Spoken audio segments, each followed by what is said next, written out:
Saya akan mengkagumi Gus Dur dari segi fikih. Ketika Gus Dur dilengsarkan dari presiden, yang paling saya kenang dan para ulama seluruh Indonesia, mungkin seluruh dunia mengenang adalah keberhasilan Gus Dur mengelola konflik itu tidak pertumpahan darah. Satu prestasi yang insya Allah jadi amal beliau, semoga mendapat ridhonya Allah Subhanahu wa Ta'ala. Karena yang paling dihindari oleh Islam sebisa mungkin adalah jangan ada darah menetes, apalagi hanya demi kekuasaan. Kalau jadi presiden dilengsarakan dia. Lah kok pun 300.000 tiang ajeng pun tanda tangan ajeng mempertahankan kula nek perlu kurban nyawa. Cuma kula mikir lah iya jabatan nek negara iki dhuwure apa sih presiden itu? Kok sampai harus meneteskan darah manusia Indonesia? Mbok betul perlu. Meneh-meneh tak terbukti di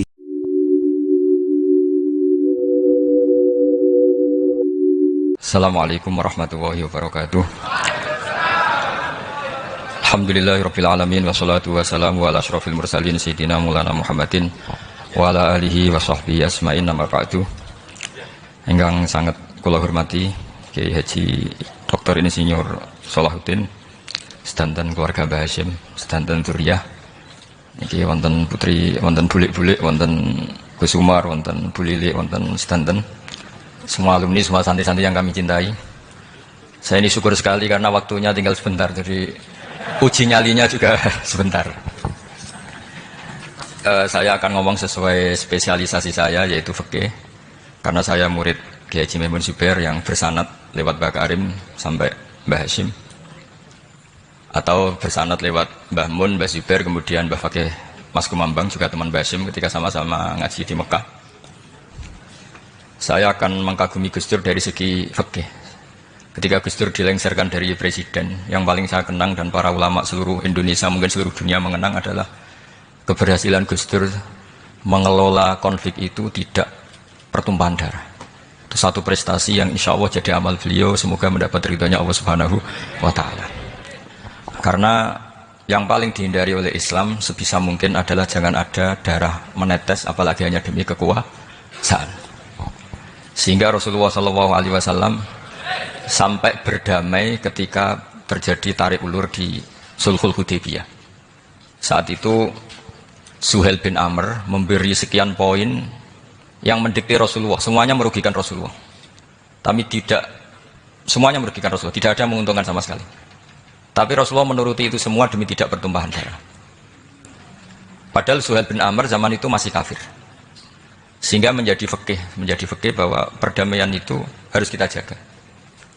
Sampai ada ayat wa in janahu lisalmi fajnalaha wa tawakkal 'ala Allah, jika mereka ingin damai kamu harus menuruti itu. Sehingga damai itu pula yang zaman era Gus Wahid ketika beliau menginginkan negara berdasar Islam, itu banyak di buku, termasuk beliau panitia 9 persiapan kemerdekaan Pebuki, juga tadi Gus Salahuddin cerita. Beliau akhirnya kompromi juga dengan negara yang berbentuk Pancasila. Kemudian itu disosialisasikan era Muktamar Situbondo, yaitu Kiai Haji Ahmad Siddiq, didukung oleh Gus Dur karena zaman itu beliau kalah sepuh sama Kiai Haji Ahmad Siddiq. Jadi itu fikih-fikih yang saya menjadikan pengagum Gus Dur, karena ibadah Darul Mafasid Muqaddamun ala Jalbil Masalah adalah ibadah yang luar biasa. Berikutnya saya mohon sama Kiai Haji Salahuddin Wahid berkenan saya cara berpikir begini untuk Gus Dur. Jadi saya ini dari keluarga Kiai, saya juga senasab dengan keluarga Mbah Hasyim karena sama-sama turunan Mbah Sambul Asem. Jadi beliau adalah Abdurrahman bin Wahid bin Hasyim bin Asy'ari bin Wahid lagi, terus bin Abdul Halim 2 sampai Mbah Sambu. Kira-kira nasabnya sama dengan saya, dengan Mbah Hamid yang dari jalur itu. Saya mau bercerita begini. Watak seorang cucu itu biasanya mengalir dari pikiran besar mbah-mbahnya atau leluhurnya. Karena setiap mbah-mbahnya pasti berdoa dzurriyyatan thayyibah, yaitu anak cucu yang baik. Saya sengaja di sini bawa kitab yang ditulis oleh Muhammad Asad Shihab, seorang Libanon. Menulis bahwa Mbah Hasyim Asy'ari adalah terhitung sebagai mujaddid, sebagai pembaharu Islam, setidaknya di Asia sini atau di Indonesia. Di sini ada kitab ini diterjemah beberapa kali, sebagian oleh Kiai Haji Mustafa Bisri, sebagian oleh Kiai Sodik Semarang. Saya punya edisi asli, edisi Arabnya. Karena saya dari awal ingin ngaji sama santri-santri Tebu Ireng. Karena buyut-buyut saya itu termasuk gurunya Mbah Soleh Darat. Jadi buyut saya yang di Kudus, Pondok Damaran itu dulu Mbah Soleh Darat pernah ngaji di situ. Dan Mbah Hasyim kecil pernah ngaji sama Mbah Soleh Darat. Dan tentu biasa itu dalam ilmu sanad. Guru-guru saya indukannya di Mbah Hasyim juga pernah ngaji beberapa ulama di Pantura. Dan saya pastikan di antara perilaku atau manhaj Mbah Hasyim adalah, ini saya baca guru-guru beliau, kemudian ada perilaku yang persis ditiru Gus Dur. Jadi itu bukan sekedar bukan sekedar mitos atau kebetulan. Beliau punya pilihan-pilihan yang dipilih sampai akhir hayatnya. Di sini ada cerita proses Mbah Hasyim ngaji, kemudian pernah ada seorang Jerman mau belajar Islam sama Mbah Hasyim, kemudian ditemui beliau dengan sangat hangat. Ketika sudah mengenal Islam secara detail, ya saya ulang lagi, ketika sudah mengenal Islam secara detail, beliau menghentikan, kamu jangan tergesa-gesa, kata beliau, kamu harus menerima Islam ini secara al-bayyinah, secara argumentatif, secara logika yang benar, jangan karena terpaksa. Itu pula yang akhirnya Mbah Hasyim mendorong khurriyatul fikri, orang itu harus merdeka dalam berpikir. Itu pula yang mengilhami Rasulullah SAW ketika Sulhul Hudaybiyah. Orang kafir yang masuk Islam harus dikembalikan ke habitat kafir, karena itu habitat asli, karena rata-rata dulu suku Mekah zaman itu kafir semua. Tapi yang orang Islam masuk kafir harus dibiarkan karena dianggap kembali ke habitat. Tentu semua perjanjian itu merugikan Rasulullah SAW. Tapi yang unik, Rasulullah itu menerima itu semua. Kata Rasulullah, sudah perjanjian itu kita terima saja. Akhirnya perjanjian itu diterima. Kemudian tapi Nabi hanya minta satu hal. Orang kafir Quraisy tidak boleh melarang orang diskusi Islam. Akhirnya mereka diskusi tentang Tuhan, tentang agama, tentang macam-macam. Sehingga mereka akhirnya membandingkan, namanya punya Tuhan batu sama Tuhan yang disebut Muhammad. Tentu mereka masih jangkar pakai nama Muhammad. Mereka diskusi. Kalau kita punya Tuhan berhala, efeknya begini-begini. Kalau Tuhan kita banyak, efeknya gini-gini. Diskusi. Yatafawaduna fil hadis. Mereka diskusi secara terbuka. Terus fama ahadun yaqilu syai'an illa dakhala fihi. Kemudian seseorang yang berpikir secara benar, yang mengenali Islam, pasti akan masuk Islam. Sehingga karena mereka diskusi bebas tanpa tekanan, akhirnya mereka memilih Islam. Dan selama mereka Islam, mereka akhirnya ikrar Islam sama ikrar ya cara sekarang ikrar, kemudian menjadi Muslim. Dan otomatis perjanjian itu dibatalkan. Makanya kata Imam Zuhri, guru Imam Malik, maka nafathun a'zuma fil Islam min sulhul Hudaybiyah.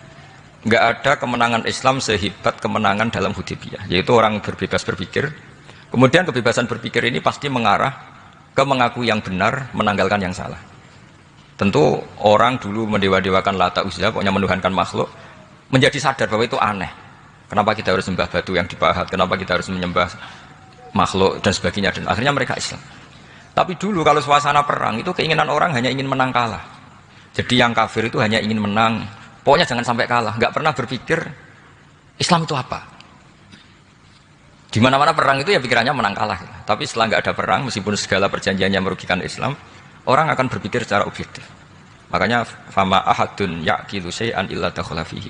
Tidak ada seseorang yang berpikir tentang Islam kecuali akhirnya masuk Islam. Sehingga itu disebut maka nafathun a'zama fil Islam min sulhul Hudaybiyah. Enggak ada futuhat yang sebesar sulhul Hudaybiyah. Ya, kitab ini namanya Wadi'ul Labinat Istiqlalil Indonesia. Mungkin santri Tebu Ireng mungkin lebih tahu ya, karena harusnya lebih tahu. Jadi kalau tahunya baru sekarang ya rada innalillahi wa inna ilaihi rajiun. Jadi saya tidak perlu bangga lebih tahu, karena memang seharusnya Anda lebih tahu. Kalau tidak ya keterlaluan. Ya namanya itu Wadi'ul Labinatil Istiqlal al-Indonesia. Ini saya baca, tapi ini demi Gus Dur, artinya bahwa pilihan-pilihan itu mulai ada zaman Mbah Hasyim Asy'ari. Saya baca satu-satu ya, mulai kredibilitas ilmu beliau, karena dalam Islam itu harus ada sanad. Saya pernah ditanya seorang ilmuwan, Pak Bahak, kenapa Islam itu harus ada sanad? Kita kan orang cerdas, kan bisa berpikir sendiri, ngapain nunggu pikirannya orang-orang gitu. Terus saya bilang, agama itu agamanya Allah dan Rasul. Kalau pikiran kamu namanya agama kamu, bukan pikiran agama, kata saya. Kalau kamu punya pikiran, yang namanya pikiran kamu, tidak agama. Kalau agama itu harus bersanad. Jadi pikirannya Mbah Hasyim sama dengan pikirannya Mbah Mahfud pikirannya sama dengan Said Abi Bakar Sato, Said Abi Bakar Sato sama dengan Sayyid Zaini Dahlan dan seterusnya sampai logika itu sampai Rasulullah Shallallahu Alaihi Wasallam. Saya beri sekian contoh. Pikiran yang kita ciptakan bisa salah, misalnya begini. Dulu misalnya Nabi pernah bersabda, al-qatil wal maqtul finnar, pembunuh yang dibunuh sama-sama neraka. Jadi idal taqal muslimani bisayfihima fal qatil wal maqtul finnar. Jika dua orang muslim bertemu sama-sama bawa pedang, maka yang bunuh maupun yang dibunuh itu sama-sama masuk neraka. Makanya kita harus syukur sekali Indonesia itu paling menghindari membunuh, karena kalau sesama muslim membunuh itu ancamannya berat, sama-sama masuk neraka. Bukan sekedar diboyong dari pondok Tebu Ireng, itu neraka. Kalau dibayang pondok gampang, nanti pondok lain gampang. Terus logika sahabat begini, hadza al-qatil fama balul maqtul. Oke ya Rasulullah, kalau al-qatil masuk neraka namanya pembunuh, oke kita terima. Tapi fama balul maqtul, lalu dosanya yang terbunuh itu apa? Wong dia korban kok dia dibunuh? Apa jawabannya Rasulullah sallallahu alaihi wasallam? Jawabannya innahu kana harison ala qatli sahibi. Sebetulnya dia juga mentalnya pembunuh, cuma nasibnya terbunuh. Jadi seperti misalnya sampean hasud saya, itu enggak perlu disakeni. Sebenarnya sampean yang inginnya ya menggusur saya, cuma nasibnya tergusur gitu. Makanya kalau ada orang rebutan pacar kok kalah itu udah usah disakeni. Sebenarnya mentalnya dia perebut gitu. Cuma nasibnya kalah gitu. Jadi apa ya? Ya tadi. Ya ini penting ya, penting sekali. Jadi sebetulnya ketika duel itu semuanya kan mentalnya pembunuh. Maka dia nasib saja sebagai maktul, tapi mentalnya pembunuh. Karena dia mentalnya, niatnya, komitmennya pembunuh, maka dia sama-sama di neraka. Maktul itu fakta, faktanya terbunuh, tapi mentalnya pembunuh. Sehingga hukumannya sebagai pembunuh. Sama kalau sampean berebut itu mentalnya ya perebut. Cuma nasibnya kalah atau terebut. Itu soal nasib. Ini saya baca dulu ya guru-guru Mbah Hasyim supaya clear. Selama ini yang dikenalkan beliau ngaji sama saya Mahfud, saya Khotib Minangkabau. Ini di kitab ini. Saya baca sesuai harokat yang ada di kitab ini. Nanti kalau sampai tidak cocok karena beda madhab, ya nggak apa-apa asal pinter saja. Karena baca kitab itu unik. Kadang-kadang satu guru sama guru yang lain itu beda-beda. Dan biasanya guru itu nggak mau kalah. Mbah Mun tuh sering cerita, ada kiai maknani wati ini lan wit alu. Itu muridnya gerutu karena pernah mondok itu kok nggak gitu. Pak guru, di kitab saya maknanya itu pohon elu. Lah iya cung wit elu kena gua alu kata guru. Gurunya karena gurunya nggak mau kalah. Ada yang guru itu salah baca wal jarodin lan lawang. Muridnya nggak terima. Pak ya saya pernah ngaji itu maknanya walang. Lah iya walang sing lawang cung. Itu memang kasus makna-makna di Jawa itu banyak. Karena awalnya memang wis rodok bodoni. Kenapa saya bilang bodoni? Yang bilang Mbah Mun makna Jawa ono bodoni nih. Karena watin itu kan nggak ada di Indonesia. Tapi kiai itu malu kalau gak iso maknani. Akhirnya wati ini wet elu. Tanyakan orang pakar ahli Jawa ya tidak tahu lo itu apa. Pokoknya butuh kiai itu ada lafaz ya ada maknanya. Padahal jenis itu nggak ada di Indonesia. Seperti haudat itu maknanya di Jawa sekedup. Sekedup itu rumah kecil yang ada di unta zaman dulu. Di Jawa ada enggak? Tidak ada. Kalau kamu tanya orang Jawa ini apa namanya? Namanya ya rumah kecil di atas unta. Tapi kiai Jawa dulu punya makna namanya apa? Sekedup. Jadi kiai Jawa itu luar biasa improvisasinya. Ya rada bodoni gitu. Lah yang sering bodoni itu bab halal haram, tapi bodoni apik. Yang tidak semua bodoni itu buruk, kadang wajib. Betul ini. Ini sama tergesola. Ini karena keahlian fikih saya juga barokahnya Mbah Hasyim Asy'ari supaya beliau senang. Beliau senang karena para nabi, para wali, para ulama itu tidak meninggal. Tadi kalau Mbak Anita bilang wafat itu kalau dalam bahasa Arab wafa yafi wafaan itu maknanya nuhoni. Nuhoni itu sudah memenuhi. Jadi sebenarnya memang nggak pernah ada orang mati itu. Jadi kita punya jatah umur, jatah rezeki sudah terpenuhi semua. Namanya wafat. Dari kata wafa yafi wafaan, sesuatunya sudah penuh maka diambil. Kalau roh sendiri nggak pernah meninggal. Ya roh sendiri kalau Mbak Anita bilang kita memperingati kehidupan Gus Dur ya memang hidup karena tadi nggak ada siapapun bilang orang itu mati. Orang mati itu adalah jasad, rohnya diambil dari jasad. Lah roh sendiri ini nggak pernah berstatus mati karena makanya orang Jawa semua sepakat wong mati ku piye sing nyawane dijabut. Jasadnya mati, nyawanya diambil. Kemudian nyawa ini yang mengalami dapat nikmat maupun dapat azab. Sehingga keyakinan ahli sunnah wal jamaah ini perlu didoakan karena menghadapi Allah butuh topangan doa dan doa itu nggak pernah salah karena otoritas doa itu.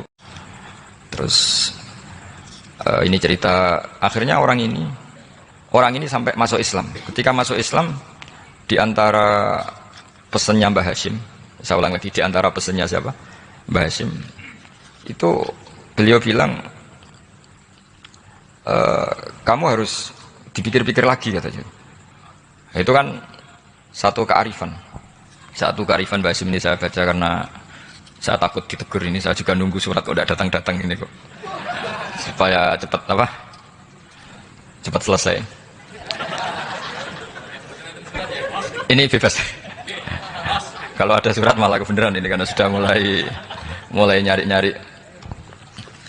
Ya jadi saya mohon nanti kitab ini bisa dikaji di sini. Nanti saya tinggal di sini ada cerita-cerita apa? Cerita-cerita sampai beliau berteman orang Eropa, terus beliau macam-macam sampai saya teruskan. Suma arsalatku syirka ila Indonesia amni 1929 watana qala fi katsir minal mudun wa makata akhiran fi madinati Surabaya bi Jawa Syarqiyah wa min huna badatil hidayah wa taufik taqudanihi ilal khairi. Hadas lautil hadis bil amil alladhi yakti fatratas tirah. Jadi orientalis tadi ketika berteman Mbah Hasyim lama-lama tertarik oleh Islam. Ketika mulai tertarik dengan Islam wa sya'ara bil istiqra aruhi wal amni tam wa kaifa ya'budu rabbahu ibadatan haqiqiyah. Terus mulai tertarik dengan Islam, terus konsultasi sama Mbah Hasyim. Jadi tertariknya barokahnya Mbah Hasyim. Orang ini kemudian wabakiyal muhandis itu insinyur Karel von Schmidt fi Indonesia hatnan talatil harbul alamiyah sehingga perang dunia kedua selesai wa indama qawamal indonesiun dital hukmil al hulandi fi harbil istiqlal am wa kana muhandis fi sufufil indonesian dafahu islamuhu li syarika sak terus. Terus ini saya cerita, jadi Mbah Hasyim pernah mengislamkan orang Belanda, orang Jerman. Orang apa? Orang Jerman, terus orang ini hidup di Hamburg sampai akhirnya beliau dakwah Islam di sana. Jadi ini apa? Ini pentingnya supaya sampean tahu bahwa Tebu Ireng mulai dulu adalah komunitas internasional. Ya, Tebu Ireng mulai dulu adalah komunitas internasional. Jadi terus ketika ngadepi Indonesia yang dijajah, ya Indonesia yang dijajah, ini Mbah Hasyim bersama kawan-kawannya sepakat iktikaf di Multazam. Ini saya baca ya. Wa akhiran istama'a ma'a nukhbatin min haula'i talaba min zalama alaihi al-had Muhammad Hasyim ala ayata'ahadu wa yaqumu bi amalin fi lailatin lailan min laili syahri Ramadan. Al-mu'azzam istama'a haula'i talaba waladina yantamuna ila iddati qawamiyatin. Qawamiyah itu kalau bahasa sekarang perlawanan min Afrika wa bildani janubi Asia, Asia Tenggara, wa Asia Wusta, Asia Tengah, wal buldan al-Arabiyah. Wa kana al-had Muhammad Hasyim Asy'ari ahadahum. Wa waqafu jami'an amamal multazam bil Ka'batil musyarrafah. Wa ahadu wa aqsamul yamin ala yakum bil jihad fi sabilillah li ilahi kalimatil Islam wa tauhidil muslimin bin nasril ilmi wa tawiyah wa tafaqquh fiddin talaban lil mardatillahi ta'ala la yarjuna min wara'i dzalika malan wala mansiban li anfusihim. Jadi sebelum beliau pulang ke Indonesia, itu komunitas Asia Tengah, Asia dekat, Asia jauh, semuanya dijajah karena Mesir dijajah Prancis, yang Burma dijajah ini, yang Indonesia dijajah ini, semuanya berdoa di Multazam. Intinya Mbah Hasyim itu patriotik betul. Tapi ya religius betul. Beliau berdoa di Multazam, beliau menyanggupi siap jihad melawan penjajah, tapi saat itu juga berikrar kalau semua itu tidak untuk nyari pangkat. Makanya saya yakin Gus Dur adalah orang saat jabat presiden karena supaya Indonesia tidak chaos. Buktinya apa? Ketika beliau dilengserkan ya santai saja. Wong ngajine wa mal hayatud dunya illa mataul ghurur. Jadi ya santai saja itu. Enggak jadi masalah. Terus kitab ini menerangkan, ini saya baca ya. Li khidmatid dual alladziina laha musta'maratun. Musta'marat itu dijajah mislu Holanda wa Inggris wa Rusia wa Pernisia wa fi hadzal amri bidzat ara ana 'alal muslimin wal mas'ulin khususan.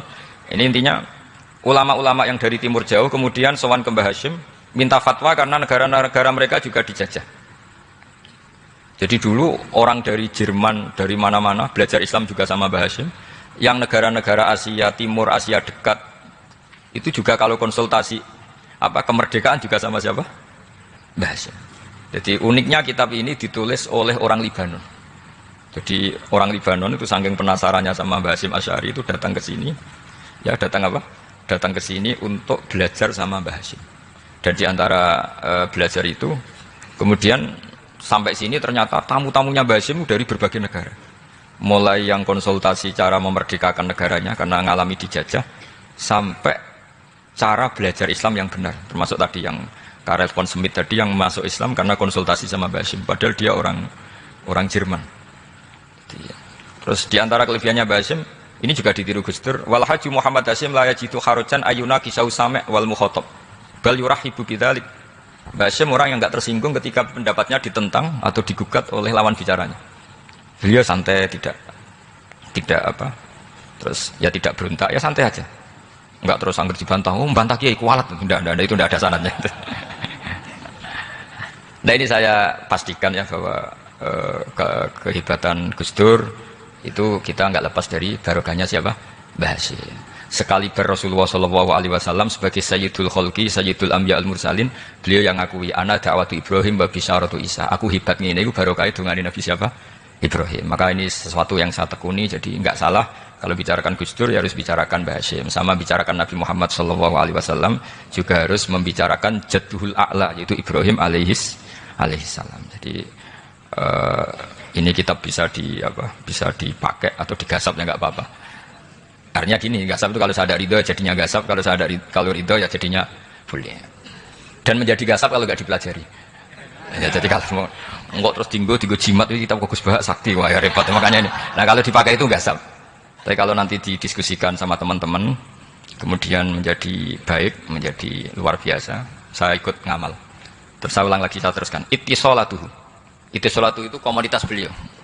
Lahu ittisolatun wasi'atun wa mukatabatun ma'akatsirin min zu'ama'il alam al-islami fi dzalikal ahdi. Fianhum Asy'abul Aziz As-Salibi wa Sayyid Diyauddin wa Syairozi. Adwil Injil al-Terus. Beliau punya perkawanan besar di komunitas internasional, termasuk Syekh Muhammad Abdul Karim Al-Khattabi wa Sayyid Alawi bin Thahir Al-Haddad, Mufti Sultanati Johor.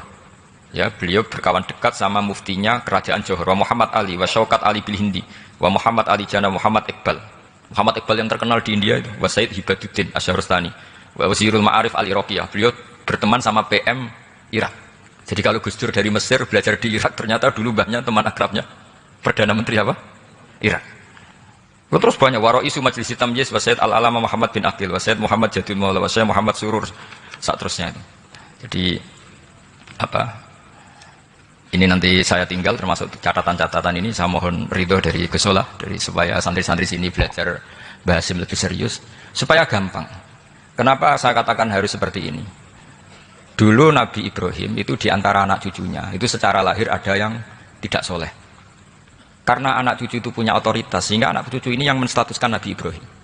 Sampai Allah sendiri yang meluruskan pengklaiman itu, yaitu ada ayat maka anak Ibrahimu Yahudiyah wala Nasranian, karena ada orang yang bernama Yahuda bin Yakub bin Ishak bin Ibrahim. Karena Yahuda punya pola tertentu dalam beragama, terus seakan-akan mbah-mbahnya paling ya begitu. Akhirnya Ibrahim pernah disetatuskan sebagai Yahudi. Sampai Allah sendiri yang ngintikan maka anak Ibrahimu Yahudiyah wala Nasranian. Sampai datang Rasulullah SAW yang memaklumatkan saya juga cucu Ibrahim orisinil. Dan saya pastikan Ibrahim itu bukan Yahudi tapi bapak tauhid. Semenjak itu Ibrahim dipulihkan namanya, bukan Yahudi tapi bapak tauhid. Yaitu diistilahkan Nabi millata abikum Ibrahim, semua tauhid adalah nginduk kepada Nabi siapa? Ibrahim. Nah saya ingin santri-santri Tebu Ireng misalnya nanti suatu saat jadi komunitas internasional, jadi orang keren komunitas internasional, itu bukan karena ingin gaya-gayaan terkenal, tapi ingin niru Mbah Hasyim bahwa itu awal dakwah Anda fil alam. Semua alam ini tentu butuh tauhid, butuh kebenaran, bukan gagah-gagahan sebagai orang populer. Terus persahabatan yang luas, misalnya Anda khusyuk terus kuper, wah ratau kancaran wong habis jadi wali gini terus kuper. Mungkin Anda tidak akan jadi wali karena sanadnya Mbah Hasyim itu perkenalannya luas. Sementara kamu milih kuper, gak pernah berteman orang, tapi sanadnya sampai Mbah Hasyim itu membingungkan sanad itu. Wong Mbah Hasyim tidak gitu kok kamu nyanatkan begitu. Jadi kalau santri Tebu Ireng mulai sampai neng kamar, ngobong dupo, terus memperkenalkan diri jadi wali. Nanti tonggo kamu ngira itu produk Mbah Hasyim, karena kamu santrinya. Kan dianggap cerminan gurunya sampai Mbah Hasyim. Nah kalau ada yang teman-teman gitu harus dimaklumatkan itu sanad mungkotek. Bahwa sanad itu tidak benar. Ini kapan ini ditegur? Ini saya sudah mulai menunggu. Karena ya repot ini kalau kelamaan ini nanti itu. Terus ini khazanahnya Mbah Hasyim. Khazanah itu ya perpustakaan kalau sekarang. Maktabatuhu. Tu'addu maktabatul khat Muhammad Hasyim Asy'ari min aghnal maktabat lihtiwaiha ala anfasil kutub. Jadi ini kadang harokatnya ya beda dengan bacaan saya, sama nanti bacaan saya saja. Di sini ditulis anfusil kutub. Kalau saya baca anfasil kutub karena maknanya kitab terbaik. Kalau kitab terbaik bacanya bukan anfus tapi apa? Anfas. Ya nanti kamu debat sendirilah sama teman-teman ini bacanya apa. Karena ini kadang harokatan. Kalau kadang harokatan repot. Sampai bantah itu kadang sungkan mbek sing aran, orang bantah kadang gitu. Lah supaya selamat iki ora saleh mualif khotote sing goblok biasanya gitu kan. Biasanya gitu kalau untuk menyelamatkan kiai itu ini yang ngetik yang salah. Padahal kadang kiai ini barang ya rodok salah tapi ya sembol. Daripada suudzon sama kiai kan mendingan sama pengurus. Ya gitu ya sepakat ya. Jadi ya sudah terus. Ya saya baca. Tu'addu maktabatul khat Muhammad Hasyim Asy'ari min aghnal maktabat lihtiwaiha ala anfasil kutub al-ilmiyah al-islamiyah. Jadi kalau tadi yang diceritakan para kawan-kawan Gus Dur suka baca. Itu Mbah Hashim itu kitabnya banyak sekali dan semuanya kitab terbaik. Min matbu'atin baik yang dicetak, wa maktutatin baik yang masih tulisan tangan. Asariyatin qadimah baik kitab-kitab yang sudah hampir punah karena saking lamanya. Wa tadummu hadil maktabah jullal kutub al-mu'allafah wal lughat al-arabiyyah wal indonesia wal jawiyah wal malaysia wa ba'dal lughat al-ajnabiyyah al-ukhra. Jadi zaman Mbah Hashim itu perpustakaannya sudah ada bahasa Indonesia, bahasa Jawa, bahasa Malaysia, bahasa Inggris. Itu yang nulis orang Libanon. Sampai santrinya Mbah Hashim tidak tahu innalillahi wa inna ilaihi rajiun. Maka ini yang kepertobatan ya saya. Jadi ini saya biasa guyon, kecuali ini guyon sama santri, saya tidak midatoni kiai, jadi ini guyon sama santri. Semoga guyonan ini manfaat. Wassalamualaikum.